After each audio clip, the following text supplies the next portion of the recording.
Maligayang pagbabalik sa edukasyon sa pagpapakatao 10. Tayo ngayon ay nasa ika-13 module na ng ating aralin para sa markahang ito.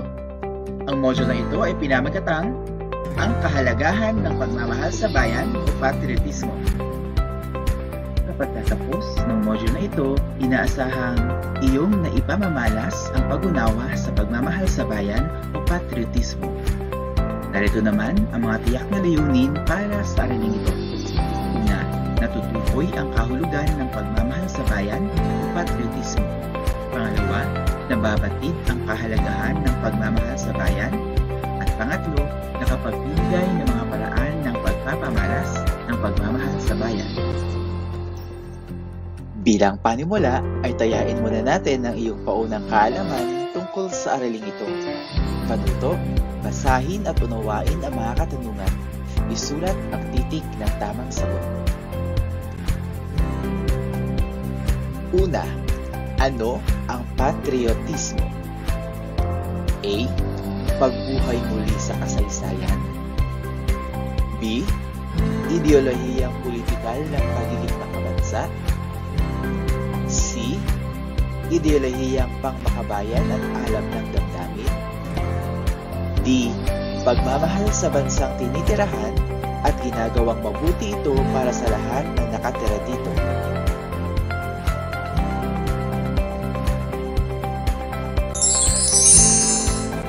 Tamang sagot ay letter D. Pangalawa, alin sa mga kilos ang hindi nagpapamalas ng pagmamahal sa bayan? A. Pagiging tapat sa sarili at kapwa. B. Pagtangkilik sa kultura at produkto ng bansa. C. Pagtutulungan ng bawat mamamayan, may sako naman o wala. Letter D. Pagpapatupad ng parusang kamatayan sa mga taong nagkasala sa batas ng bansa.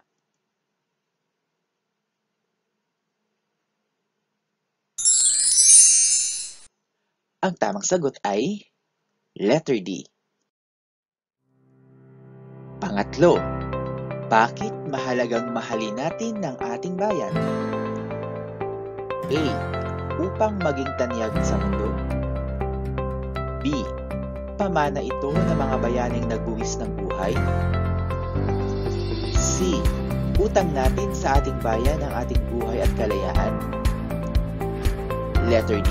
Pinagbubuklod ng pagmamahal sa bayan ang bawat mamamayan.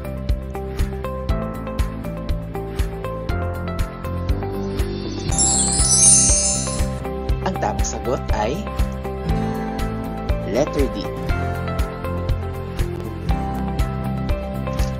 Pang-apat, paano mo maipapamalas ang pagmamahal sa bayan bilang isang mag-aaral? A. Pag-aaral ng mabuti. B. Pagsunod sa batas. C. Pagtulong sa kapwa. Letter D. Pangangalaga sa kalikasan.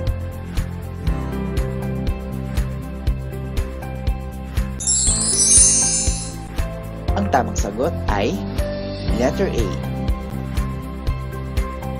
Panghuling katanungan. Paano na itataguyod ng pagmamahal sa bayan ang kabutihang panlahat? A. Nagiging daan ito sa paggamit ng sariling layunin. B. Pinagtitibay nito ang kabihasnan ng isang bansa. C. Napagyayaman ito ang kultura at kabuhayan ng isang bansa. Letter D. Pinupukaw nito ang kamalayan ng tao upang magkaisa sa paglutas ng mga suliraning kinakaharap ng bansa.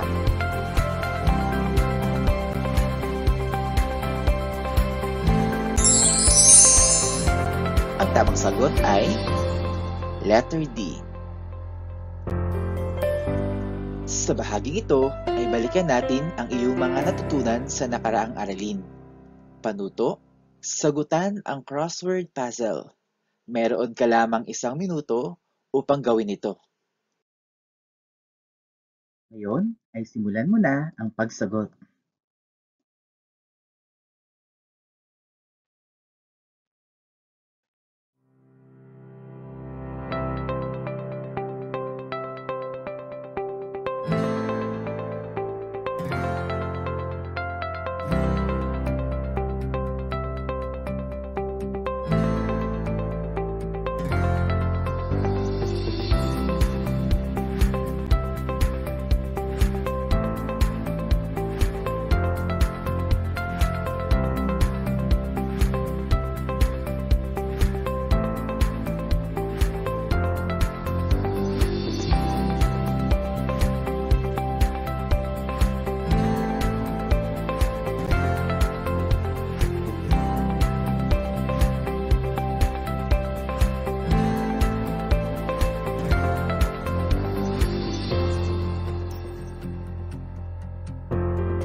Time up! Sa puntong ito, halina't suriin natin ang iyong mga kasagutan. Narito ang mga tiyak na kasagutan. Kumusta? Marami ka bang nakuhang tamang sagot? Sa bahaging ito, atin ang talakayin ang ating aralin na pinamagatang ang kahalagahan ng pagmamahal sa bayan o patriotism. Ngayon ay simulan na natin ang ating aralin sa pamamagitan ng isang tula. Natatandaan mo pa ba ang tulang isinulat ng Supremo ng Katipunan? Narito ang ilan sa mga linya ng tulang Pag-ibig sa Tinubuang Lupa na isinulat ni Andres Bonifacio. Aling pag-ibig pa ang hihigit kaya sa pagkadalisay at pagkadakila, gaya ng pag-ibig sa tinubuang lupa? Aling pag-ibig pa, wala na nga, wala. Ano ang tema ng tula? At sa kabilang banda, ikinararangal mo ba na ikaw ay Pilipino? Iniibig mo ba ang bayang iyong pinagmulan? Tingnan ang mga larawan. Alin sa mga ito ang pipiliin mo? Palakahan ng check ang kahon ng napiling kasagutan. Ano ang napansin mo sa iyong mga napili? Bakit mo ito napili? Sino naman kaya sa mga larawang ito ang nais mong tularan? Andres Bonifacio, Gregorio del Pilar. Ilan lamang sila sa mga kilalang bayaning matapang na nanindigan, nakipaglaban at ibinuwis ang buhay upang ipagtanggol ang ating bayan. Ang labis na pagmamahal nila sa lupang tinubuan ang dahilan kung kaya't soberanya ay ating nakamtan. Terno at mas nalimuot na pamumuhay meron tayo sa kasalukuyan na itataguyod ba natin ng mabuti ang mga pamana nilang sa atin ay iniwan? Kabayanihang ipinamalas nila noon, sa kasalukuyan ay magagawa kayang tularan? Sila noon, sino naman kaya ngayon? Magdala ng ilan sa mga kinikilala mong mga bayani ng kasalukuyang panahon. Mayroon ka lamang 1 minuto para gawin ito. Simulan mo na!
Time up!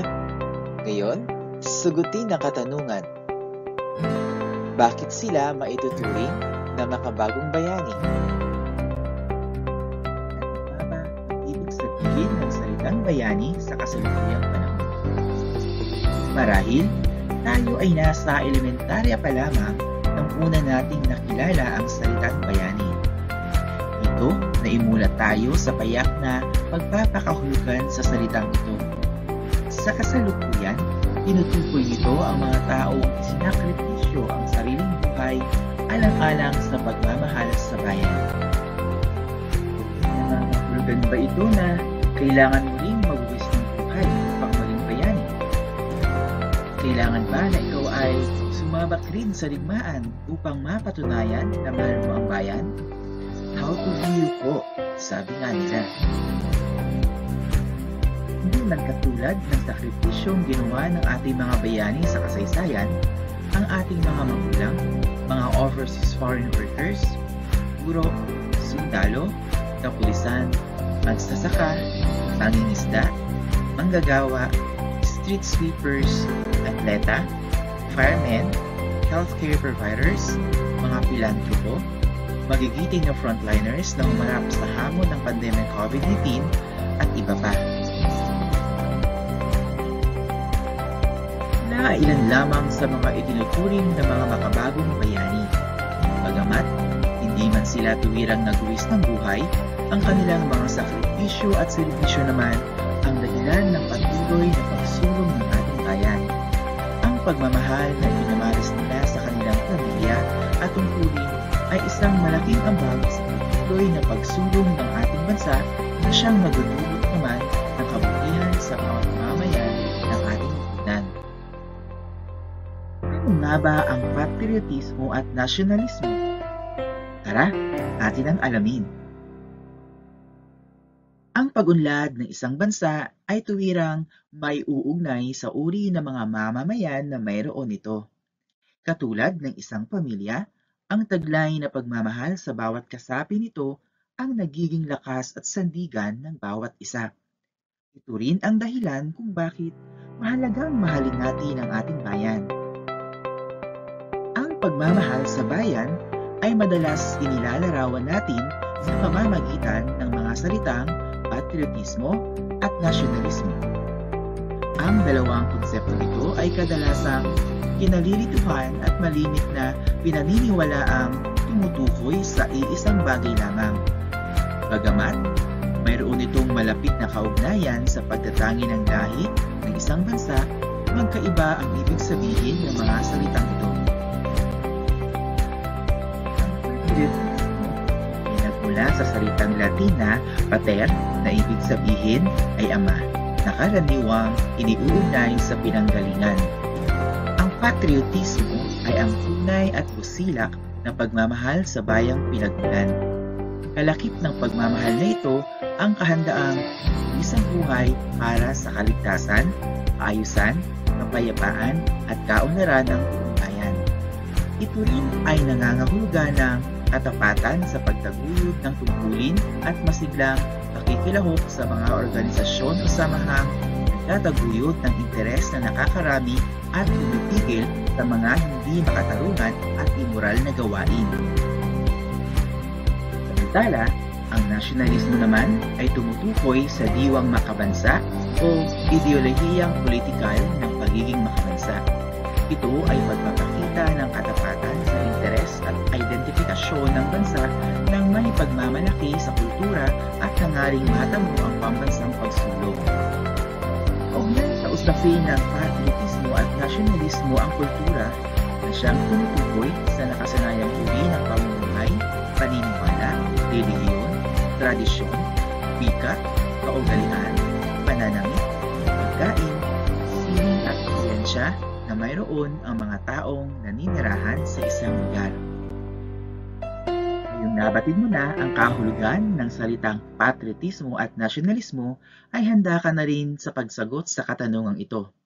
Ano ang pagkakaiba ng patriotismo at nasyonalismo? Madalas, tayo ay nangangarap ng magandang buhay para sa ating pamilya. Ang pagmamahal at pagpapahalaga sa bawat miyembro na mayroon sa loob ng pamilya ay nagsisilbing motibasyon at lakas ng bawat kasapi.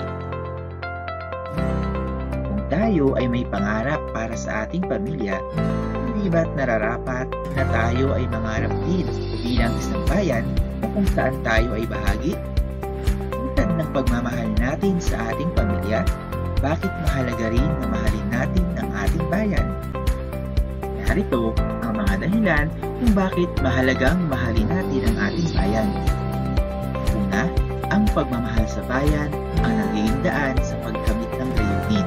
Pangalawa, pinaguglo dito ang mga tao sa isang lipunan.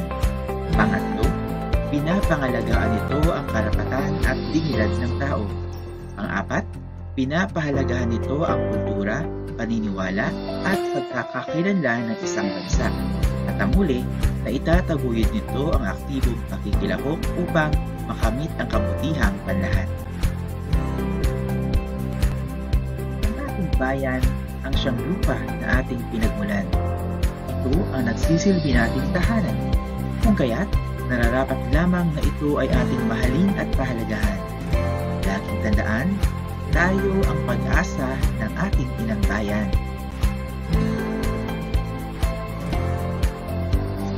Napatid mo na ang kahalagahan ng pagmamahal sa bayan, kung kaya't ang pagbubuod, tugtungan ang mga pahayag sa loob ng speech balloon ng mga salita o pangungusap kaugnay sa araling pinag-aralan.